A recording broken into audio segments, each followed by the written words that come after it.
Hi, I'm Dan Aykroyd. Welcome to the 25th anniversary edition of the Blues Brothers movie on Universal DVD. Everyone here has worked real hard to bring you bonus features, added footage to the movies, and I think you're going to have a lot of fun. I know that we had fun making it.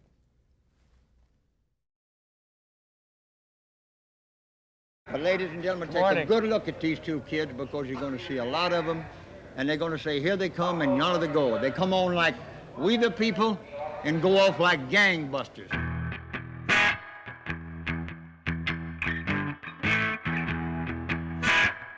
Two men on a mission from God. Two brothers bringing blues back into the mainstream.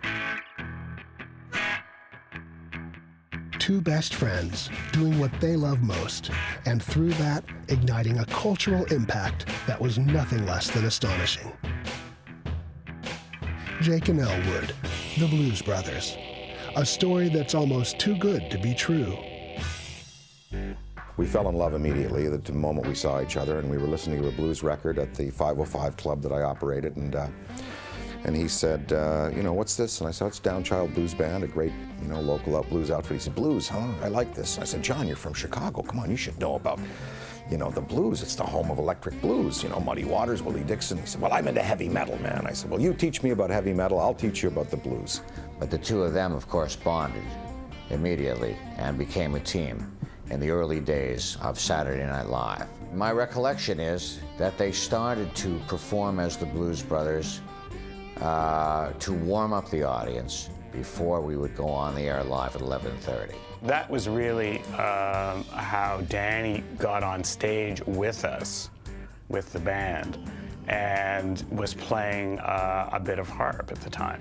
And I think John saw that, and he wanted to get in on the fun. The audience was unprepared for what fabulous live performers John and Danny were. This act that they started doing as a warm-up act on Saturday Night Live became so successful that eventually they figured out a way to actually do it as part of the show. Then we did King Bee on the show. We did King Bee as bees. There was a running gag on Saturday Night Live where the cast would dress in big bee costumes. They would dress as bees.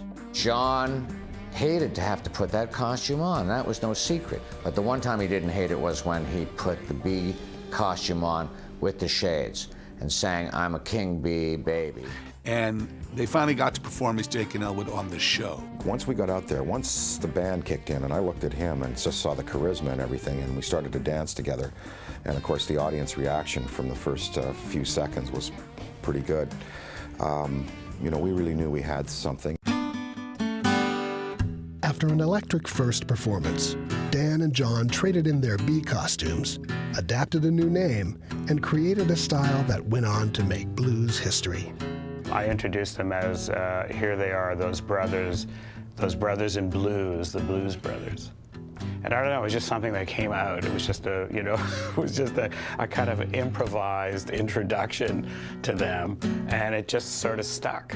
What you can't hide and you can't discredit is their sheer passion and enthusiasm for the rhythm and blues and the joy in performance. Remember, John and I started to put together the idea of the look of the Blues Brothers, and you know, the hat from John Lee Hooker, the shades from John Lee Hooker. He's an amazing creator, Danny. It's like he was into cops and detectives. Conservative suit, because like an IRS agent or like Lenny Bruce, you know, if you were a hipster, you want to look straight to fool the straights. He would just add these wonderful elements to it until he had the whole world. Everything black and white, yin, yang, you know, negative, positive, you know, the polar dynamic of life. I don't know.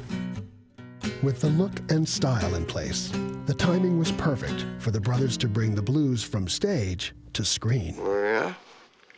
Well, me and the Lord, we got an understanding. And John said, if we ever do a show, it should be something like this. We're on a mission from God. We're the good old Blues Brothers, boys band from Chicago. The women. How much for the women? Who is that girl? Jake, I gotta pull over. movie was a big endeavor and put together very quickly. We were in production before we had a budget. In fact, I remember that terrible day when we'd been shooting 10 weeks or 14 weeks in Chicago, and Ned Tannen back at Universal Studios announced that our budget was $12 million. And I remember Bob Weiss turning to me and going, gee, I think we spent more than $12 million. When the Blues Brothers movie came out, you know, they got in a lot of trouble because it was a $30 million movie. And at that time, that was a lot of money. Anyway, on the Today Show, they asked John square about it. Like, don't you think this is ridiculous and indulgent to spend $30 million on a movie? And John said, well, I don't know, they spend $30 million on nuclear missiles. There's not one laugh in that. Oh, yeah, John, good answer. One black suit jacket. There's a look to Jake and Elwood. One pair of black suit pants. Like the Marx Brothers. The Marx Brothers, they have very definite looks. One pair of sunglasses. The costume designer can't design costumes without knowing who the character is. One hat. Black. They had so much pride. They had so much pride about their music. So let's have them look good, even though they lived in that hotel, that horrible, horrible, horrible hotel. Often there's a train go by. So often you won't even notice it. They may have slept in their clothes, but as far as I was concerned, they woke up with them pressed every morning when they got in the car. It's 106 miles to Chicago. We got a full tank of gas, half a pack of cigarettes. It's dark, and we're wearing sunglasses. Hit it. Part of the joke of the Blues Brothers was size. The distillation of my concept of the Blues Brothers can be in Dealey Plaza, where the masses of the law are just congregating, this huge concentration of power and military might coming down on these two little guys in the elevator, you know. Can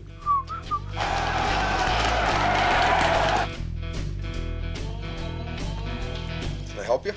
The involvement of the city of Chicago was quite fantastic. We really got the city to sign off on doing things that had never been done in the city before and probably never have been done since.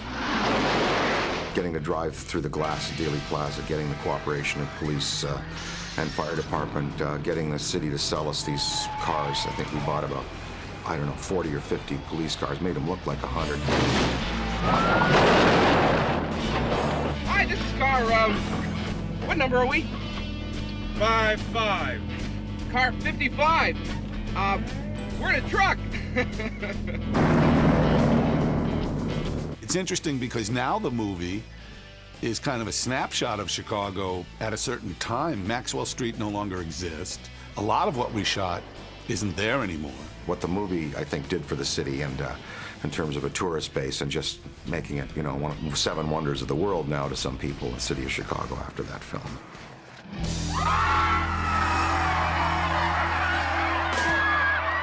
Okay, man.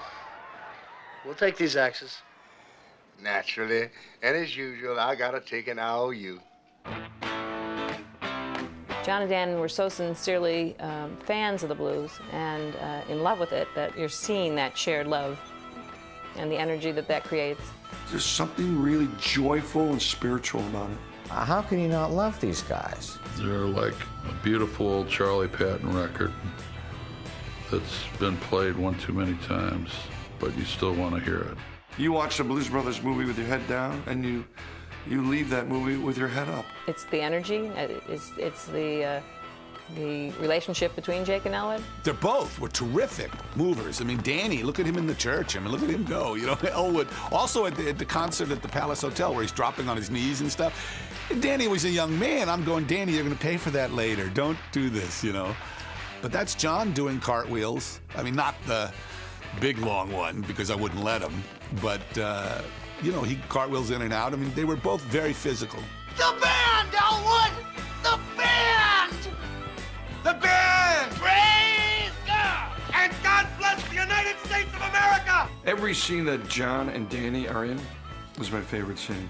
I like the scene when they go see some of the band members and they go to the house where they last had stayed. They find it where they rented, and this little old lady, and it's set up like a dragnet kind of. May we come in, ma'am? Please. Are you boys with the FBI? No, ma'am. We're musicians. My favorite moment in the movie is just my own perversity. I love when they go into the pawn shop and Elwood checks out the toaster oven.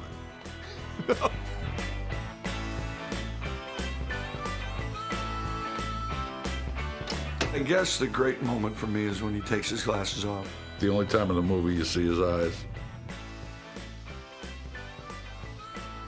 Does that little eye thing, you know. The mugging was just unstoppable. It was so funny. Oh, Jake. He kisses Carrie and then shoves her over, and it's, let's go.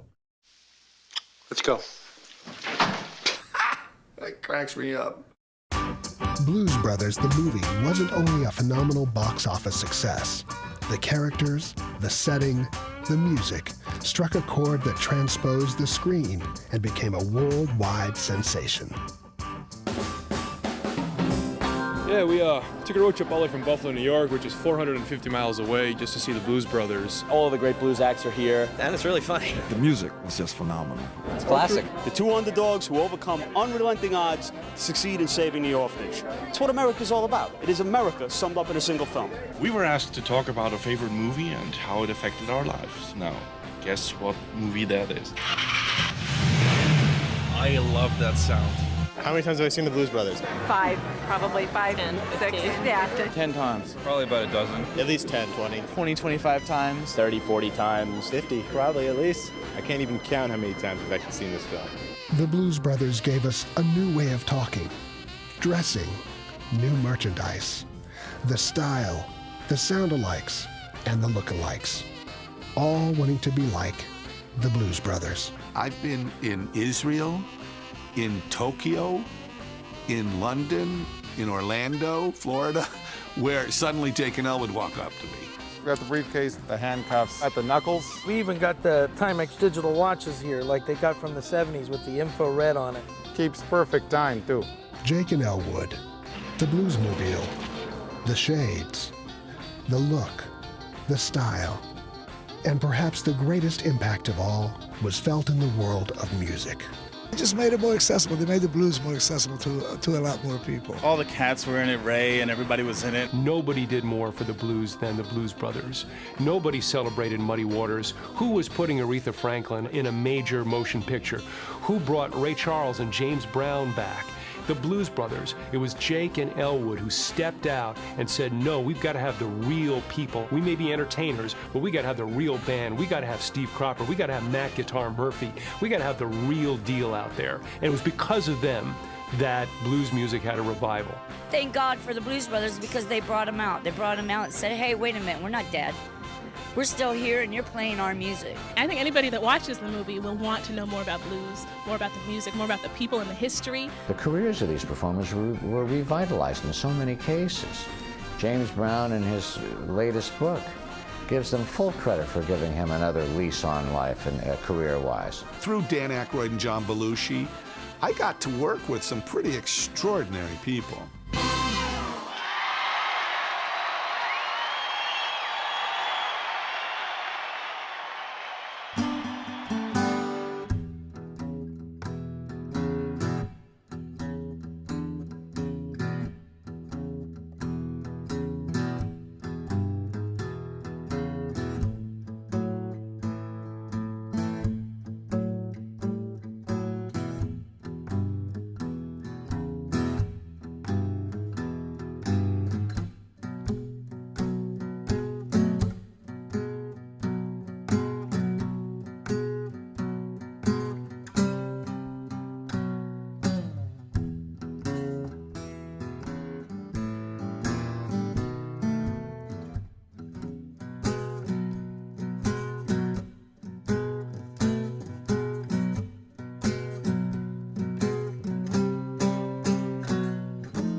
Blues Brothers, a wonderful ride.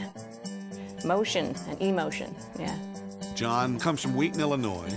Married his high school sweetheart, Judy. Wheaton, Illinois, 26 miles west of Chicago. I was going into my sophomore year in high school, and John was going to be a senior.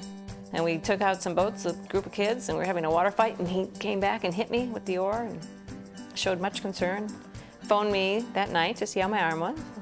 It was okay, quick conversation. He phoned the next night and said, how's your arm? Got a laugh out of me, kept calling, how's your arm, how's your arm? And finally he invited me to homecoming dance. I went with him and he became king. John wasn't doing the best in school, but he had that spark. And all the teachers liked him, and they wanted to help him. And they did. He wanted to play football. Originally, when I met him, that was probably his main goal. And he was very tough. He was a linebacker. But he was already beginning to get interested in theater. And I always thought, well, if he went into theater, it'd probably be like someone like Frank Sinatra, you know, like someone who would, you know, use music and act and be very successful. Certainly through the years, I was prepared for the fact that it was more likely that if he actually stayed with acting, that we would probably not have a financially secure life. He promised me if he couldn't make a living with acting by the time he was 30, that he would quit and get a real job. April 1st, 2004, we got a star on the Hollywood Walk of Fame for Mr. John Belushi. And we picked April 1st because it's April Fool's Day. And what better day to honor my brother than April Fool's Day? My first nickname for him was Cookie, from the Cookie Monster. He had such a great face and such a way about him. When I think about him, he was like something out of a storybook for children, because his sensibility was one, and Dan shares this, of just utter and complete generosity. The night that John got lost, we couldn't find him, and the mall was abandoned, and there was grass growing up in the parking lot, and there was sort of a path there, the only path. We couldn't find him. We were shooting in the mall, 3 in the morning, needed to get a shot, look around, he's not there. I follow the path, go out to the suburb, I look, it's all, you know, suburban houses, all dark, but down like 2 or 3 blocks, I see a light on, like the only guy up. And so I walk and I knock on the door and say, we're shooting a movie, I'm an actor in this film down the road, and we're missing one of our players. And, who, John Belushi? Yeah, he came into my house about an hour ago, raided my fridge, he's asleep on the couch. He was America's guest, you know, he just, I mean, who could walk in, like, just to any house like that? And I woke him up and said, John, we gotta go back to work. Light up a cigarette, go back to work, and then we screeched around the mall for that entire night. Disco pants and haircuts, yeah. I know that the metamorphosis of Jake, from John to Jake, started in Eugene, Oregon, when we were shooting Animal House. We went out one night to see a local group. There was a young guitar player named Robert Cray, and he had another fellow with him, Curtis Salgado, who played harp and sang, and we were kind of attracted to him because he reminded us of Danny. And he started talking with Curtis, and he was so enthusiastic, and they became friends. And Curtis was this, I mean, he was 19, I think, and he was just an encyclopedia of blues and soul and rhythm and blues, and he would come with armloads of tapes or records, and they'd sit and listen to everything, and then John started making tapes. He'd have his own tapes in his pockets and carrying them around, and the more that he got into it, the more he liked it, and started singing along, as he would. He always liked music. He could put across that material with the legitimacy that would make guys who had made some of the original records that we were covering, he could make these guys stand up and say, yeah, there's a performance. John would go into a record store and buy like 50 records. If he told them about Floyd Dixon, he'd go buy all his albums. If he'd hear about Robert Johnson, he had to get everything he could find. He lived that blues life for a while. You know, Jake, the character, is a hard-ass bluesman, and that's it. That's his life. And John, you know, spent the time where he would go around the clubs and just be in search of the music, and that was his mission, just to find out all he could about the music.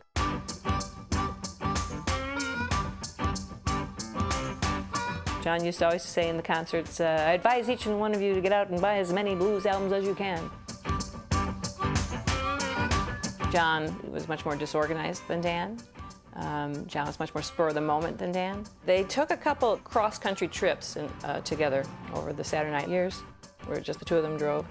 And Danny says that he fashioned a lot of what came about the relationship when they drove And even their relationship in general came out of those trips, and where John would always be yelling at him for driving too fast and slow down when he's trying to kill us, and doing those kind of throwaway things like the lighter if it doesn't work out the window.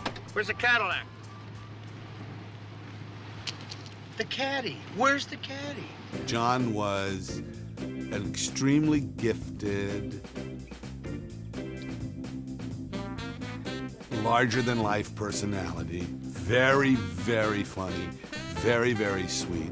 To make the impact John did in such a short time is quite remarkable.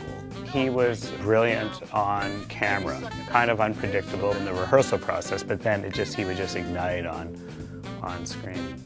You were the backbone, the nerve center of a great rhythm and blues band. I don't think you can achieve the kind of heights that he achieved in his sadly short life without having that kind of drive. You can make that live, breathe, and jump again. I do have one personal story. My dad was a captain of a submarine in the Second World War. And John loved talking about that war. So on a trip coming out to LA, he was, of course, in first class, but could never sit still. And it just so happened my parents were in coach in the back of the aircraft. Those were the days where you could walk the airplane up and down, saying hi to everybody. And on one of these trips back to the back of the aircraft, my mom said to him, John Belushi? Yes, I'm Deborah Nadoolman's mother. And he sat with my parents for the rest of the flight, asking my father about what it was like being in the submarine. And Belushi couldn't get enough of it. And they came off the flight together. But it's typical John story. Sat with my parents for the rest of the flight.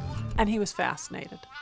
Right now, I just completed, actually, handing in a draft of a book called Belushi. It's a compilation of interviews I started collecting a year after John died. It is just trying to tell the story that I believe, is reflective of the complex man he was.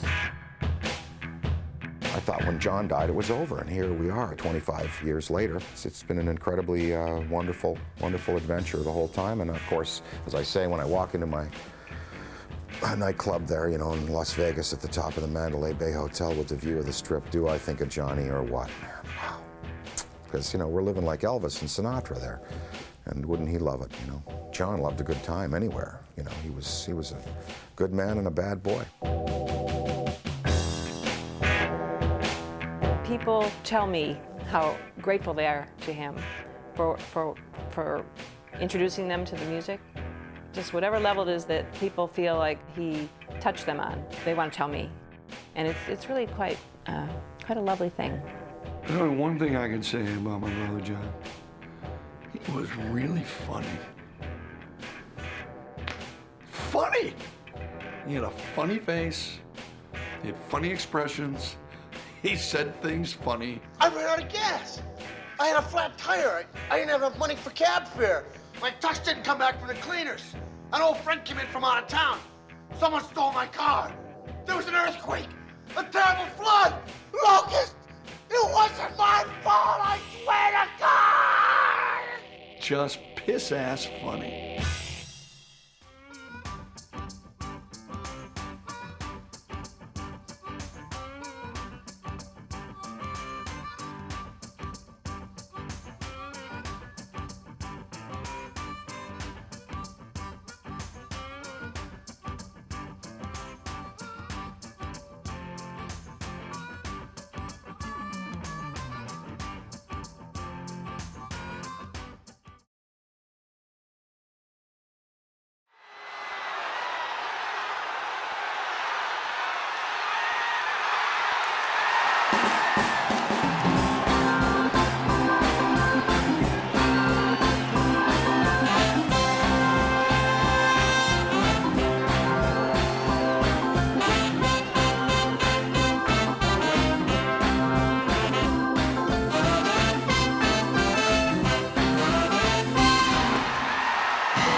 afraid I'm gonna prove every word I say.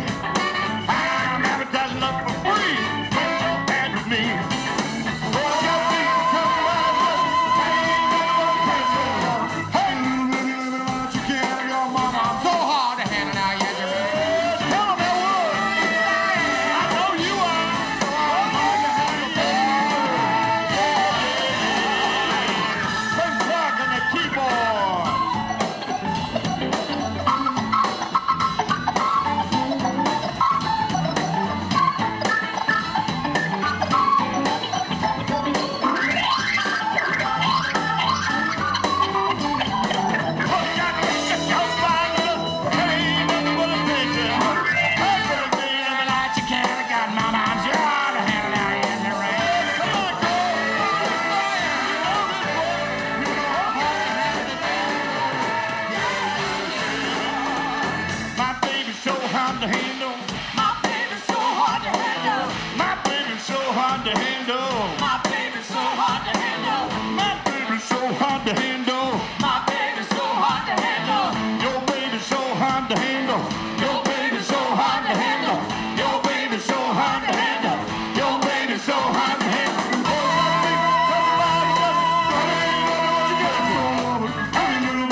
City, are you ready?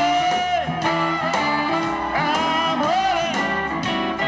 Ready, but San Diego police, are you ready?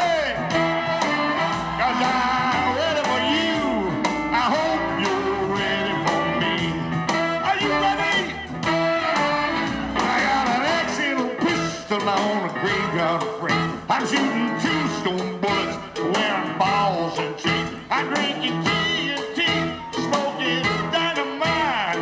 The hoops on the schoolboy start a fire. 'Cause I'm ready. Ready, anybody? Come here. I'm ready for you. I hope you're ready for me. All you pretty little girls with your curly hair, I know you think that I ain't no way. That's not what you're doing. Get over here. I prove to you, baby. Ain't no square, 'cause I'm ready. Ready. Are you ready, baby? Are you ready? 'Cause I'm ready for you. I hope you're ready. Are you ready? All right, let's go. Swing it, baby. I love my job.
better get bright, pal. We got a show to do. Then we got to figure out some way to collect that gate money. Get it to the Cook County Assessor's office as soon as they open in the morning. Joliet, Jake, and Elwood Blues.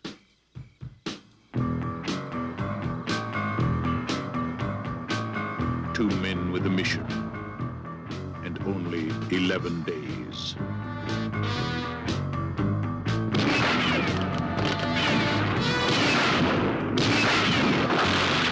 And don't come back until you've redeemed yourselves.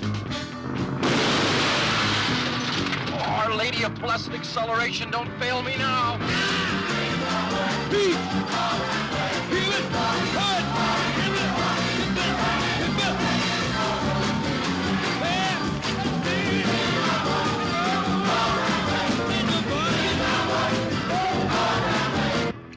For me and the Lord, we got an understanding. We're on a mission from God.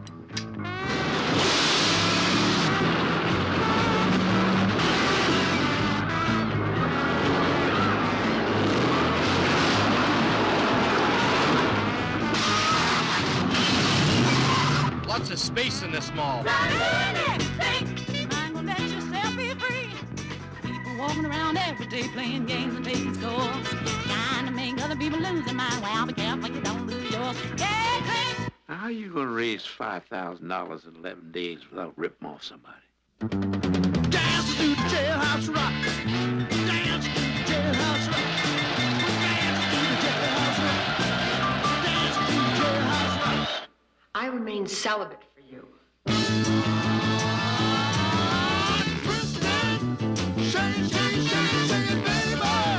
Hit it. My heart's calculating, my true love will be waiting. If my estimations are correct, we should be very close to the Honorable Richard J. Daley Plaza. That's where they got that Picasso. Yep.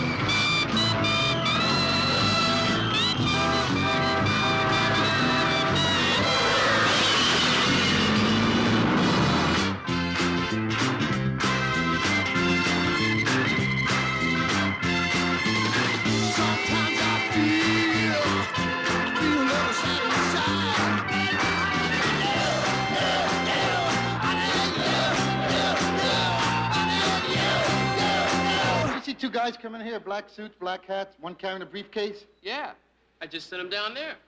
Thank you.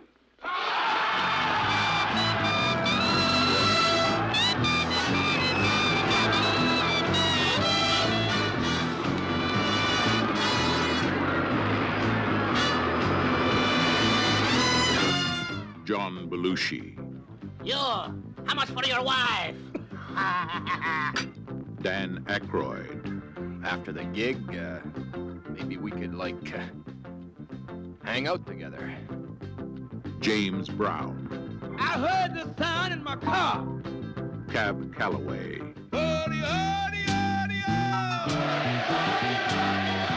Ray Charles, You know depreciation, man. Carrie Fisher, I must now kill you and your brother. Aretha Franklin, You're living with me now, and you're not gonna go sliding around with your old white woman friends. Henry Gibson, He better pray the police get to him before we do. and the Blues Brothers Band. Let's go, boys. The Blues Brothers. Are you the police? No, ma'am. We're musicians.